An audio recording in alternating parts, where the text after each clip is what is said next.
Hello student, कैसे हैं आप सब। आशा करते हैं बहुत ही अच्छे होंगे। तो आज की इस क्लास में हम देखने जा रहे हैं बेलन पर आधारित कुछ क्वेश्चंस। ये क्वेश्चंस काफ़ी अच्छा क्वेश्चंस है और काफ़ी बेसिक क्वेश्चंस है। तो देखिए, बहुत ही सटीक तरीक़ा से हम इसको सॉल्व कर रहे हैं और आप जो है पहले इस क्वेश्चंस को पढ़िए। चलिए अब हम चलते हैं क्वेश्चंस के तरफ। ये क्वेश्चंस हमारा सामने में है, आपके सामने में। एक बेलन का व्यास 28 सेंटीमीटर है और ऊंचाई 20 सेंटीमीटर है। तो बेलन का वक्र पृष्ठ तथा आयतन ज्ञात करें। सबसे पहली बात कि आप एक बेलन बना लो। ये बेलन हमने जब बना लिया तो इसमें कहा गया कि इसका व्यास जो है ना 28 सेंटीमीटर। इसका मतलब त्रिज्या r बराबर जो है ये हो जाएगा 14 सेंटीमीटर। 14 सेंटीमीटर कैसे आया 14 सेंटीमीटर? ये व्यास का आधा जब कर दिए ना तो 14 सेंटीमीटर आ गया। और यहाँ पर हमारा ऊंचाई बोला है 20 सेंटीमीटर। ऊंचाई को हम h से डिनोट करते हैं। तो पहला कंडीशन में कह रहा है वक्र पृष्ठ ज्ञात कीजिए आप। तो बेलन का वक्र पृष्ठ बराबर बेलन का वक्र पृष्ठ बराबर 2πr/h। क्या करना है आपको? 22/7 इसमें पुट कर दीजिए r का वैल्यू, h का पाई का वैल्यू और r का वैल्यू पुट कर दीजिए 14, h का वैल्यू पुट कर दीजिए 20। जैसे ही हम इसमें वैल्यू पुट करेंगे, सभी का सभी यूनिट सेम है, तो 7 2 जा 14 कट किया, बचा हमारा 2, 22, 2 और 20। यहाँ पर इसको जब हम मल्टीप्लाई करेंगे तो ये हमारा आ जाएगा 1760 सेंटीमीटर स्क्वायर। क्या हो जाएगा? Centimetre square. इसी के दूसरे पार्ट पर चलते हैं। वो कह रहा है आयतन ज्ञात कीजिए।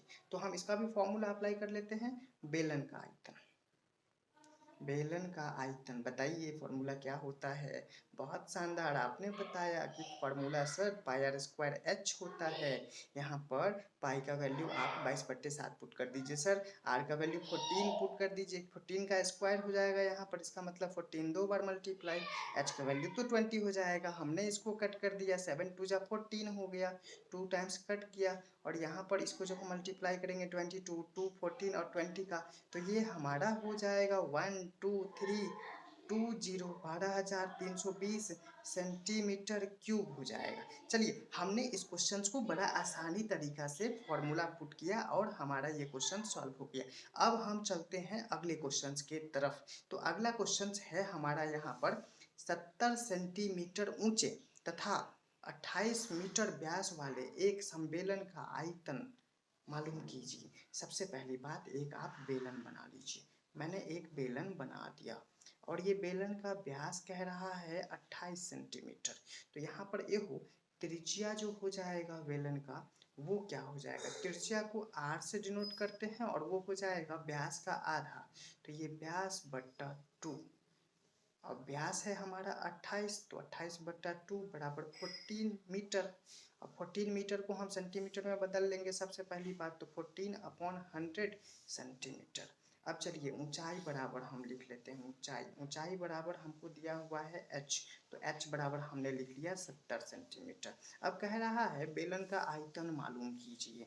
तो फॉर्मूला लगाइए। अभी तुरंत मैंने फॉर्मूला लगाया था। आप बताइए बेलन का आयतन का फॉर्मूला क्या होगा?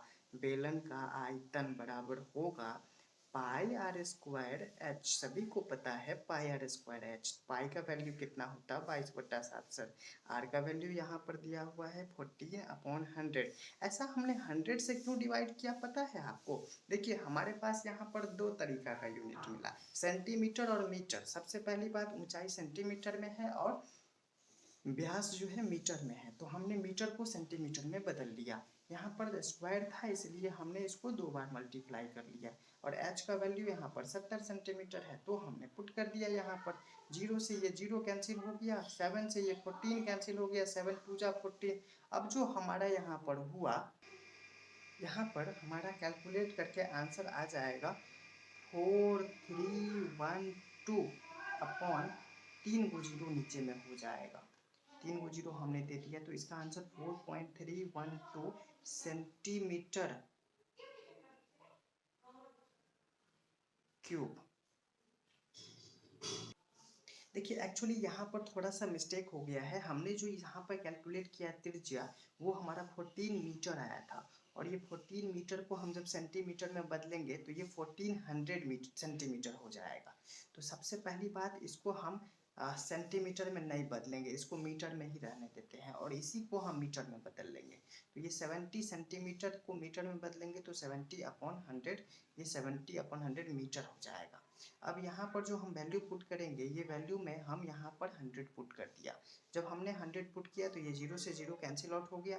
तो हमारा यहाँ पर जो बचा वो बचा 4312/10, मतलब 431.2 मीटर क्यूब। तो चलिए हमारा इसका आंसर सही हो जाएगा, 431.2 मीटर क्यूब आंसर हमारा सही हो जाएगा। हमने ऊंचाई h को जो है मीटर में कन्वर्ट कर लिया और हमने त्रिज्या r को सेंटीमीटर में ही मीटर में ही रहने दिया। तो हमारा ये करेक्ट आंसर हो जाएगा 431.2 मीटर क्यूब। अब चलिए हम अगले क्वेश्चन की तरफ बढ़ते हैं। अगला क्वेश्चन बहुत आसान सा क्वेश्चन, बहुत हल्का क्वेश्चन, थोड़ा सा मिस्टेक पॉइंट को ध्यान रखिएगा। यदि किसी संबेलन का व्यास ए इकाई है, देखिए यहाँ पर व्यास बोल रहा है ए इकाई। सबसे पहली बात कि एक छोटा सा हमने एक बेलन बना लिया। ये बेलन में जो है व्यास बोला, व्यास किसको कहते हैं, ध्यान दीजिए। यहाँ से इस सरकमफ्रेंस से इस सरकमफ्रेंस, मतलब ये परिधि जो सेंटर से एक तरफ से दूसरे तरफ के बीच की दूरी, जो कि सेंटर से केंद्रक से पास करे, उस दूरी को या उस जीवा को हम कहते हैं व्यास। तो सबसे बड़ी जीवा जो कि केंद्र से पास करे उसको व्यास कहते हैं। व्यास बराबर होता है 2 गुने त्रिज्या। तो बताइए यहाँ पर हमारा व्यास है a, तो त्रिज्या r बराबर हो जाएगा a/2 और ऊंचाई है इसका h बराबर l। तो आयतन कितना होगा, आयतन का फॉर्मूला हमने बताया है बेलन का। बेलन का आयतन का फॉर्मूला हो जाता है πr²h। पाई की जगह पाई ही रहने दीजिए, r के जगह पर a/2 का स्क्वायर कर लीजिए, h के जगह पर l कर लीजिए। तो यहाँ पर हो जाएगा πa² मल्टीप्लाई l/2 दूनी 4। तो ये πa² l/4 हो जाएगा। ये आंसर हमारा यहाँ पर सही हो गया। चलिए अब हम चलते हैं, एक और क्वेश्चन है हमारा अगला। बहुत अच्छा क्वेश्चन कह रहा है, एक बेलन के वृत्ताकार आधार का क्षेत्रफल 45 वर्ग सेंटीमीटर है। बेलन का जो आधार होता है वो होता है वृत्ताकार। अब वृत्ताकार आधार है तो बताइए वृत्त का क्षेत्रफल क्या होता है। हमने पहले बता चुका है, वृत्त का क्षेत्रफल फॉर्मूला होता है πr²। यहाँ पर हम जो है अप्लाई करेंगे तो आधार तो वृत्ताकार है, तो इसका क्षेत्रफल 45 वर्ग सेंटीमीटर दिया हुआ है। पाई का वैल्यू हमने 22/7 पुट किया, r² हमने पुट किया। यहाँ पर हमारा जो r² का वैल्यू हो जाएगा वो 45 × 7/22 हो जाएगा।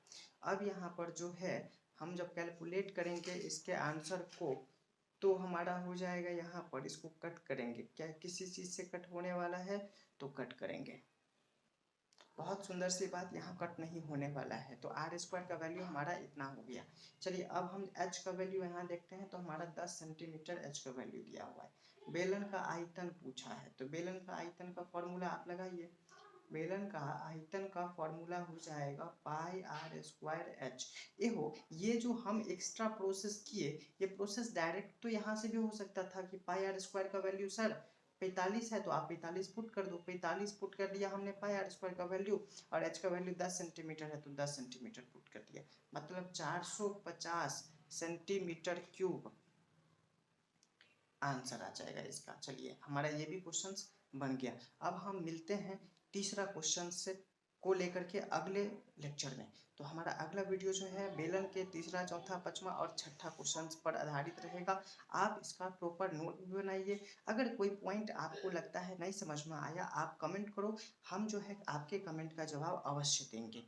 Thank you, God bless you. आप इस चैनल पर नए हैं तो इस चैनल को सब्सक्राइब भी कर लीजिए, वीडियो को लाइक करिए और शेयर भी करिए। Thank you.